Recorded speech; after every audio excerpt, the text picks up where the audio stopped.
In example 12.7, we are given a function represented by f of x equals negative x squared plus 6x, and the domain of this function will be all real numbers.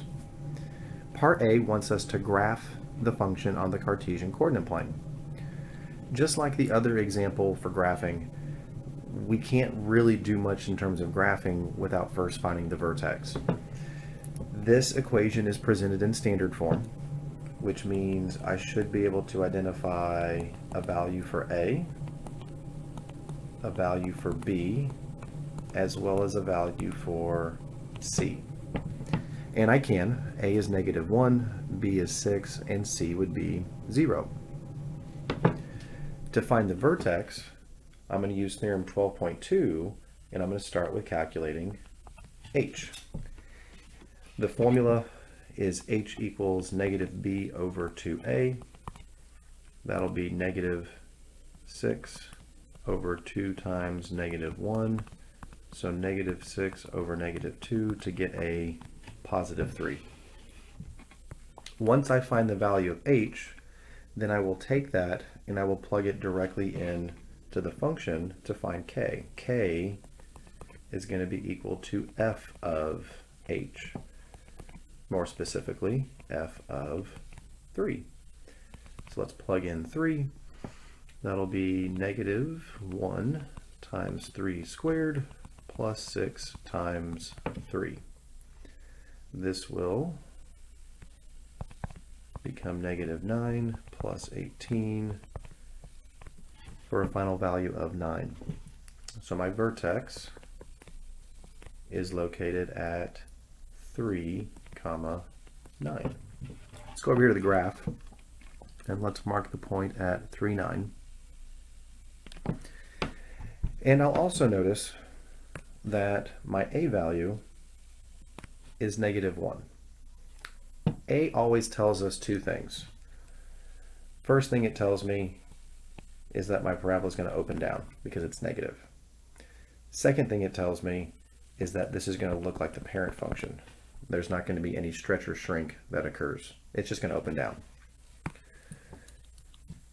The vertex is going to be where my axis of symmetry is located. So let me go ahead and mark that so I can see the two sides of what I'm going to be graphing. So my parent function shape again from the vertex, I'll go right 1, down 1. I go back to the vertex, go right 2, down 4. Back to the vertex, go right 3, and then down 9. Because the basic parent function is a squaring function. So however far you go away from the vertex horizontally, you have to square that number to see how far you go vertically. So that's where we go 3, down 9. And then if I want to do one more time, I can go out 4 to the right, then I'd have to go down 16.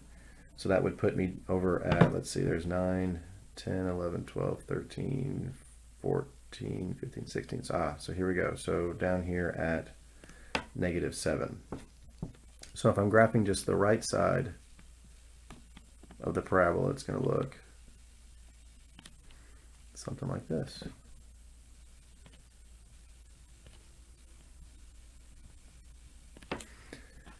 And the nice thing about the symmetry is that the left side is going to mirror that.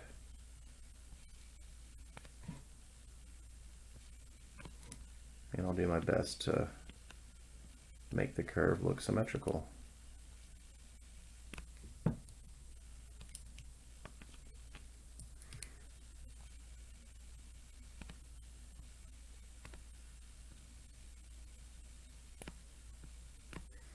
And that gives me the graph for f. And from the graph, I have the ability to then answer all the other questions. So let's take a look. Part B, domain. The domain for this function is all real numbers. The range for this function is going to be unbounded in the negative direction and bounded from above at positive 9, so negative infinity to 9. The intercepts, it looks like I have an intercept at 0, 0. And that particular intercept counts as both the x-intercept and the y-intercept.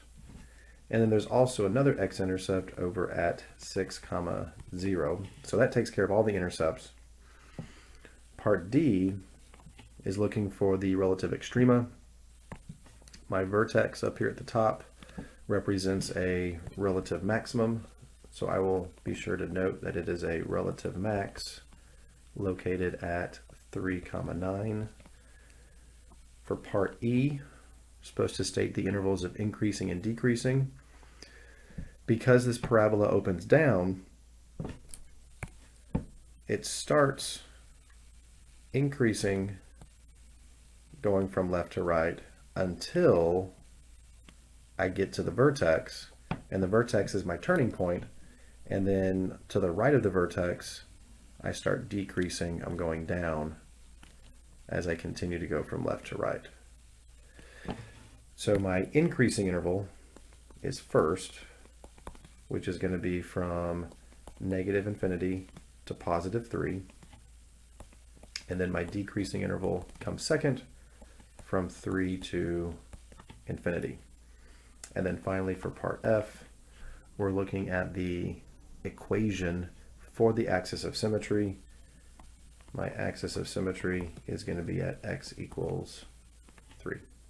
And that completes our analysis for this function.